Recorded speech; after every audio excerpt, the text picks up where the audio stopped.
comienza Red Más Historias.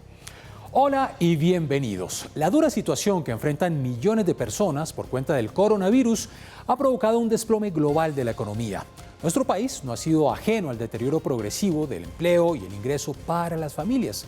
Pero si algo define a los colombianos es esa capacidad para adaptarse a la crisis. Mario Villalobos nos presenta el rebusque en tiempos del COVID.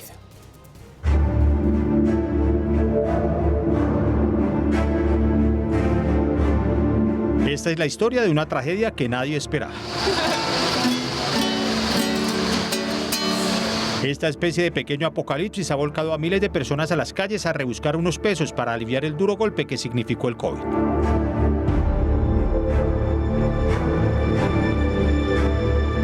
Dicen que o los mata el COVID o los mata el hambre. Si uno no trabaja no come porque llevan como 3 meses de pandemia, a mí no me han dado ni siquiera una libra de arroz.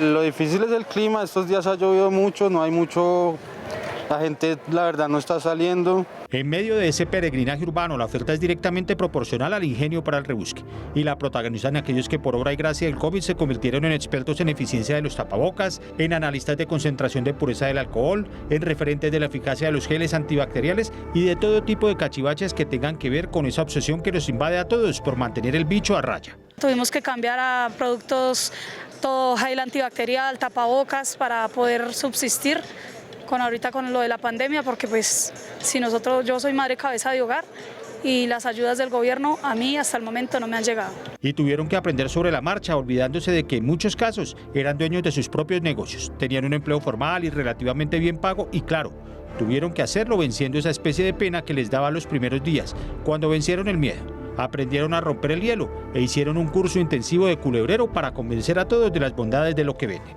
Ahí casualmente estábamos tratando de ubicar con el dueño de ese local y él estaba tratando de colaborarme a que yo de pronto accediera, me formalizara, ¿cierto? Pero lastimosamente esa pandemia nos desbarató todo. Y ahí van, remando, luchando, guerreando, corriendo, soñando, riendo, llorando, porque esa es su esencia.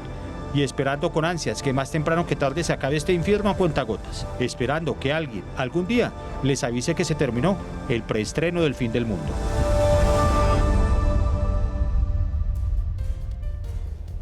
En medio de lo que significa el desafío de sobrevivir del rebusque en medio del COVID, hay algunos sectores que, pese a que tenían ingresos bajos y no podían aspirar a una estabilidad laboral formal, han logrado sacar tajada de lo que pasa.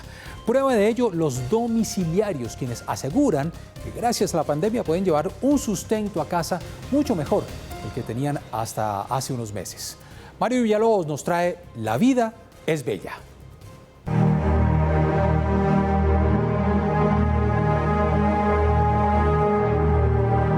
Ustedes y yo los vemos por ahí haciendo gala de una sonrisa que nadie se explica y de un optimismo que poco se entiende. Ustedes y yo los vemos por ahí conviviendo con el íntimo secreto de que han recorrido tantos kilómetros en bicicleta que podrían poner en jaque al mismísimo Egan Bernal.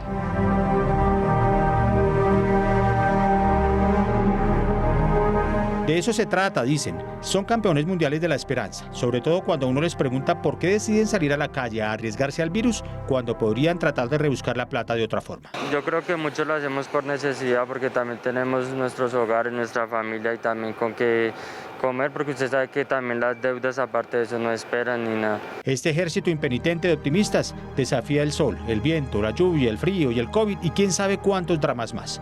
Unos por placer, otros por necesidad y otros porque prefieren eso a quedarse mirando el techo en la casa. Por lo menos yo tengo 2 niños menores de edad, ambos, y mi esposa está desempleada y yo soy la cabeza de hogar. Gran parte de ellos son migrantes que convirtieron su bicicleta o su moto en la nueva mejor amiga y que hoy reconocen que como todas las crisis, el coronavirus les permitió engrosar sus ingresos como pocos habían soñado. Uno se puede hacer más o menos entre 15 y 18 pedidos y sale, digamos, de las 3 de la tarde a las 10 de la noche, que son más o menos unos 80.000, 60.000 pesos.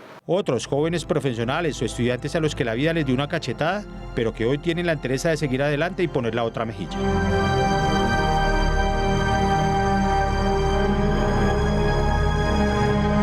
Todos confiesan con esa cara de satisfacción que es difícil de explicar que en medio de este tsunami unicelular que se nos vino encima han aprendido más de lo que acumulan en los bolsillos y que eso es lo que verdaderamente no tiene precio. A cuidarme más. Que si uno sabe que tiene las defensas bajas y es de agarrar el virus muy rápido, es preferible quedarse en casa. Ser más guerrero, más trabajador, sobre todo las mujeres que hemos tenido que hacer trabajos que nunca nos imaginábamos que íbamos a hacer, pero ahí vamos, como dice, guerreando pues. Algunos confirman que evidentemente han tenido que hipotecar algunos sueños para sobrevivir, pero que en medio de la tragedia del desempleo son una especie de tuertos en el país de los ciegos. Al punto que inclusive se han logrado dar algunos lujos que jamás sospecharon que podrían darse. Muchísimo menos en estas épocas donde los antojos están reservados solamente para sus clientes. Una picada, como dicen aquí. Eso sería lo bueno. Tengo mucho tiempo que no como carne así. No, bueno, una pizza que... En ese momento se me antoja una hamburguesa. Y allá van, como una especie de reencarnación de Nairo Quintana cuando desafía el polvo y el cansancio. Me da envidia y me provocan admiración. A veces no todos apreciamos la zona de confort en la que nos cogió la pandemia.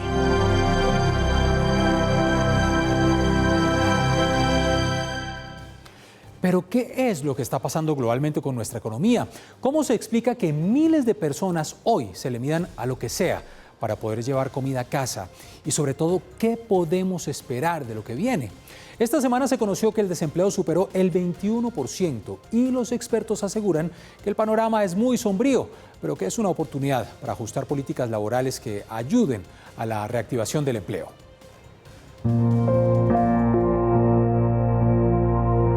Para quienes le toman el pulso a diario la tragedia del rebusque, es claro que en un país donde la gente no ahorra sencillamente porque el ingreso no alcanza para ese sueño, la pandemia los cogió mal parados. Y eso en la práctica se traduce en una situación adversa que viven miles de ahora desempleados.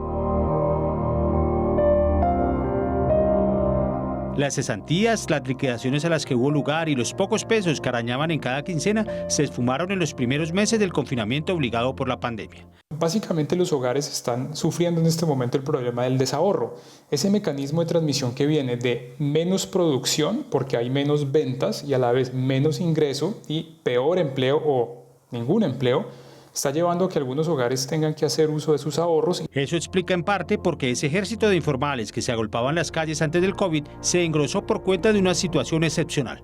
Se han perdido, se calcula, más de 5.300.000 empleos en Colombia.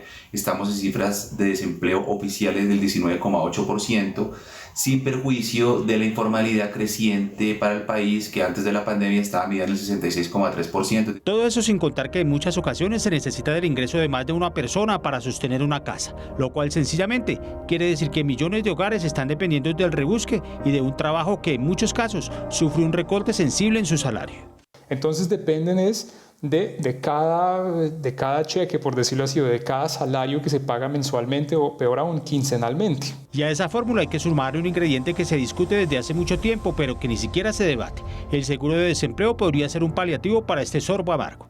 Desafortunadamente en el mundo solo 1 de cada 5 trabajadores tiene seguro de desempleo, lo que demuestra la necesidad de volver a retomar esta vieja idea que no ha sido posible incorporar al sistema de seguridad social colombiano. Todo ese cóctel mezclado explica por qué la calle se volvió, ahora sí, como dice la canción, una verdadera selva de cemento en la que cada quien rebusca lo que puede, como puede y a la hora que puede.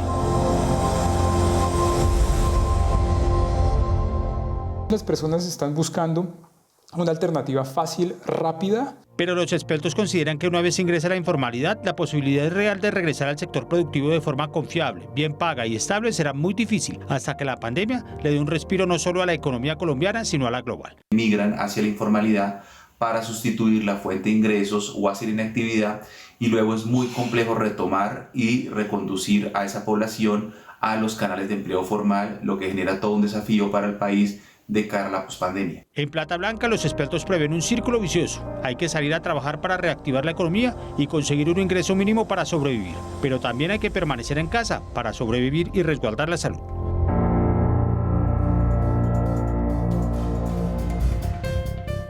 Gracias por continuar con nosotros. La historia que les traemos ahora es absolutamente admirable. Un hospital en Sao Paulo encontró la manera de entretener a sus pacientes contagiados por el COVID-19 sin arriesgar su salud. Por videollamada reciben un show de payasos que les permite sobrellevar la enfermedad. La tecnología al servicio de los pacientes con COVID-19. Este hospital de campaña en las afueras de Sao Paulo permite a las personas internadas conversar con sus seres queridos por medio de videollamadas para levantar su energía.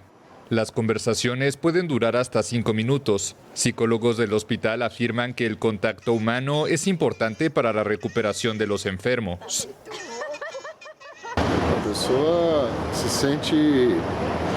La persona se siente más cercana a sus seres queridos, la persona se siente amparada, protegida, cuidada. Y todo eso es muy importante para mejorar el espíritu de la persona y consecuentemente su inmunidad. Las videollamadas también se realizan con payasos que ayudan a los pacientes a distraerse de su enfermedad y reír por un rato. Es algo tan lindo, alegra el corazón. No te quedas con esa depresión, con la ansiedad, porque puedes estar ansiosa si te quedas más tiempo aquí. Entonces, cuando conversamos, alegra.